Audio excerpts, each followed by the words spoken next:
Please join me in Gasho.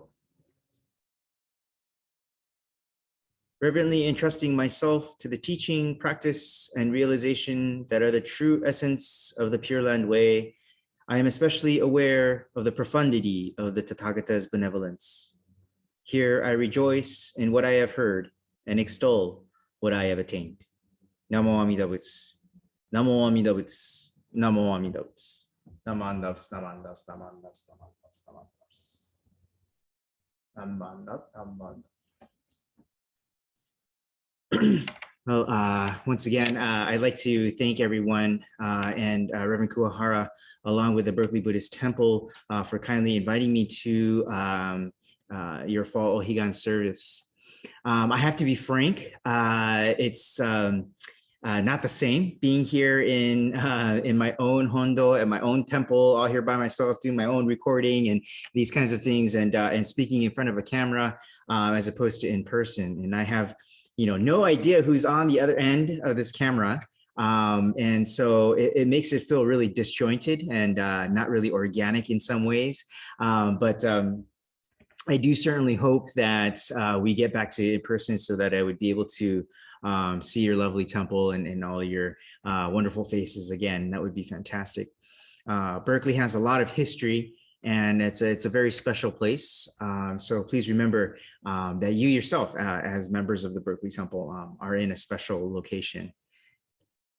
Fall Ohigan is the fall equinox service, but the kanji for Ohigan, the O, you could drop the O because that's an honorific, but if we look at Higan, Higan means literally the other shore, okay, other shore, and which means we are looking to the Buddha Dharma, the teaching of Amida Buddha's great compassion that takes us to the other shore. And in contrast, there is this shore, okay, and this shore is called Shigan, okay, so it's Higan versus Shigan, other shore versus this shore. And if you ever get confused about this relationship, please try to remember an example that is commonly used, but the example of the Bay Bridge, okay, or the Golden Gate Bridge, whichever one will do. But this shore is on our side, right? The side of the East Bay, if you will. And the other shore would be San Francisco, right? San Francisco. But if I start to say that, then San Francisco people will get all big-headed and stuff. So then maybe you could think about it as the Bay Area as this shore, and then the other shore would be Japan, right?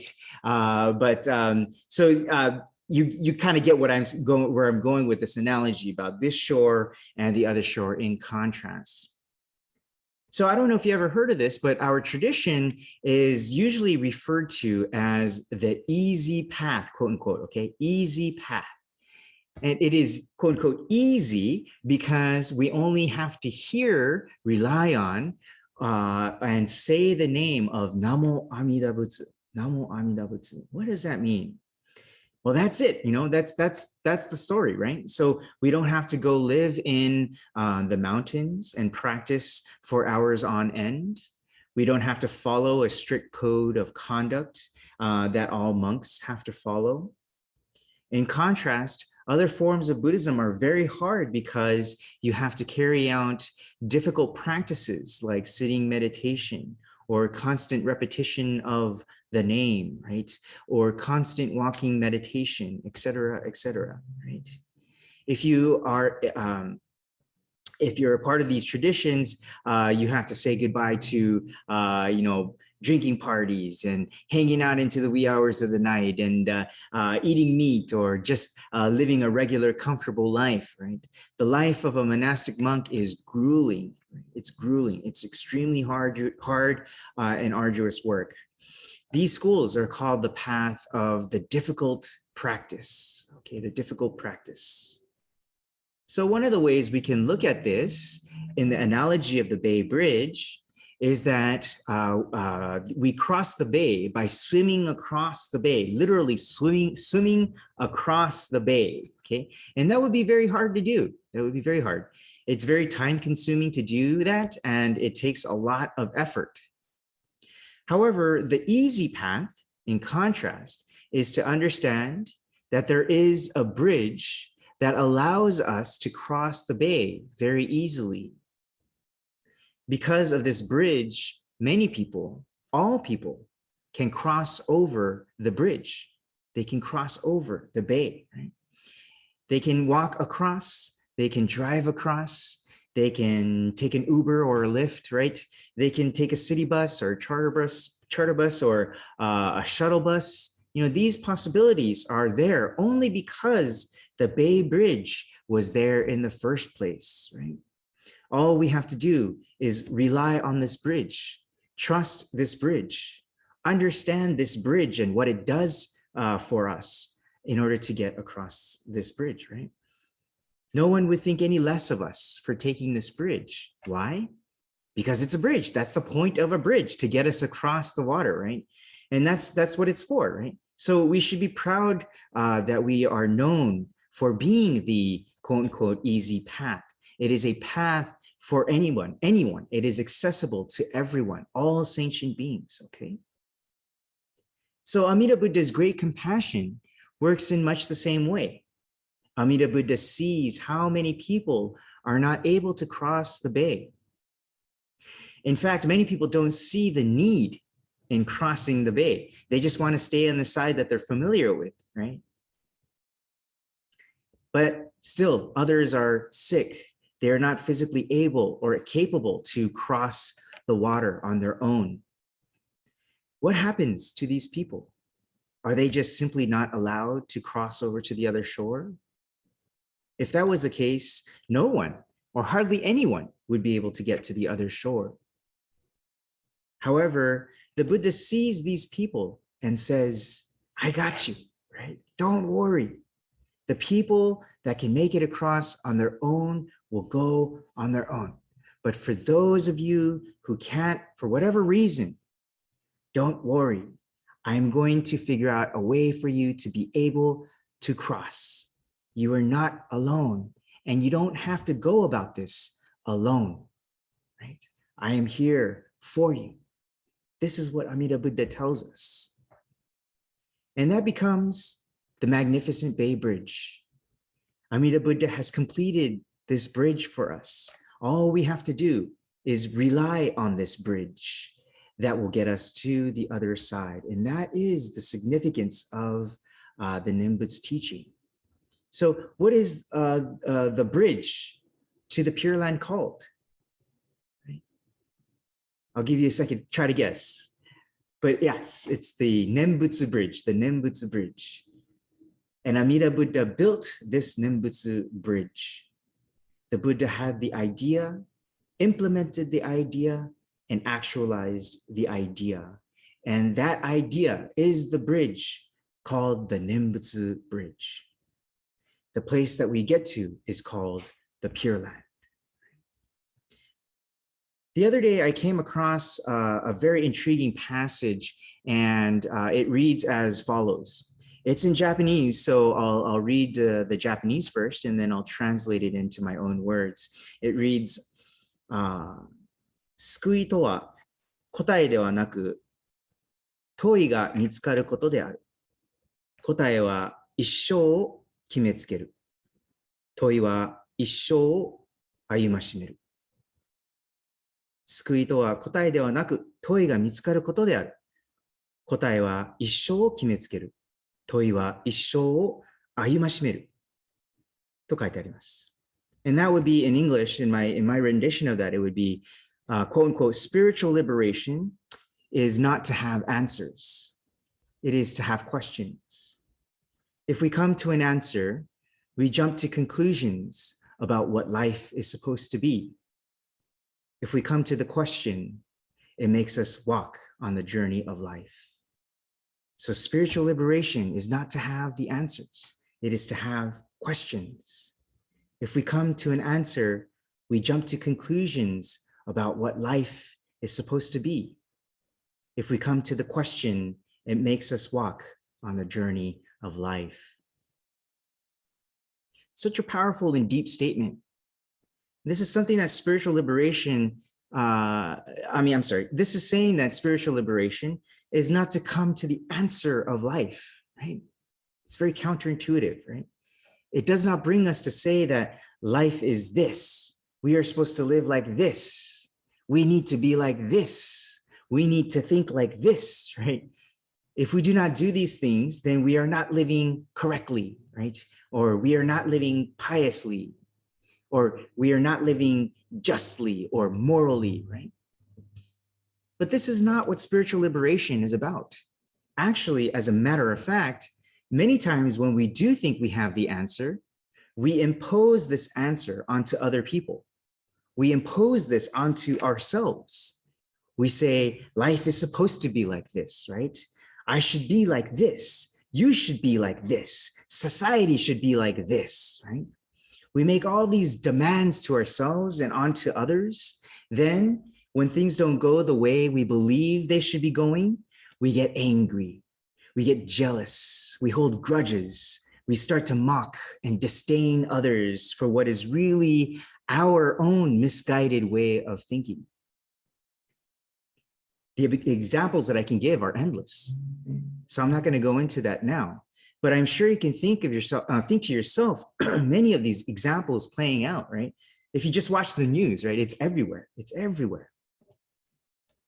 But the other thing about this is that it's not about liberal or conservative. It's not about Republican or Democrat, rich or poor, right? It is everyone doing this, everyone. We have to understand this. That's what makes us Buddhist, okay? So the poem continues, and it says that there is another way of looking at life, though. If we come to spiritual liberation and we find that we come to the question and not the answer, what that means is we come to the meaning of life in the way that we live. We come to the meaning of life in the way that we live. Isn't that interesting? It is a completely different outlook on life, completely different. It's like all of a sudden, all this weight is lifted off of our shoulders. Now it's not about, I have to live like this. You have to live like this. Society has to live like this, right?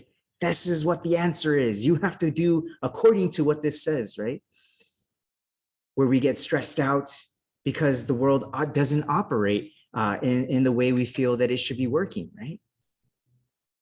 Instead, our mindset is different. Now it's about, what is life? Why does Amida Buddha's great compassion save us? What is Nembutsu? What is the Pure Land? Why am I a Bonbu? Why does the world suffer, right? These questions prompt us to continually walk on the path of life. Every moment is no longer a burden, but a chance to encounter absolute truth. In the bridge example I gave earlier, you might have thought to yourself, well, why do I need to go to the other shore, right? Everything I want is already here, right? Everything I'm familiar with is already here. All my loved ones, all my friends are all here. I get to eat, steak dinners and go to Warriors games here on this shore. Why should I go to the other side, right? And many people come to this conclusion, many actually, right? And that's okay, that's okay. But for us Jodo Shinshu Buddhists, this also becomes the question that prompts us to search and to question the meaning of the Buddha Dharma and verify its truth. Why should I care about Higan, the other shore? And this is where our journey begins.